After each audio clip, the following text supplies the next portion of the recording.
తొనలు శక్తి తీసుకుంటే 100 గ్రాములు, అంటే గింజ తీసేసి తొనలు 100 గ్రాములు తీసుకుంటే అవి 88 క్యాలరీలు శక్తి అన్నమాట పనస తొనలు.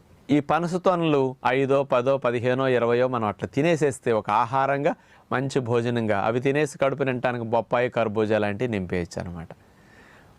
ఏదన్నా ఒక ప్రకృతి ప్రసాదించిన ఫ్రూట్ను మంచిగా తినే అదృష్టం ఉంటే మరి ఇట్లాంటి వాటికి డబ్బులు ఖర్చు పెట్టి కొనుక్కుంటే మంచిదని విజ్ఞప్తి.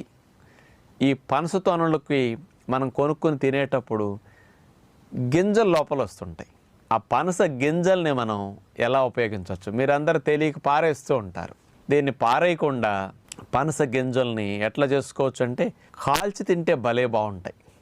నుప్పుల్లో వేసి కాల్చుకోవటానికి అవకాశం ఉంటే చేసుకోవచ్చు. నుప్పుల్లో వేయకుండా కూడా ఇప్పుడు మనకి మందపాటి మూకుళ్ళు ఉంటాయి, పూర్వం రోజులు గుంట మూకుళ్ళు, అలాంటి వాటిలో పెట్టేసేసి మీరు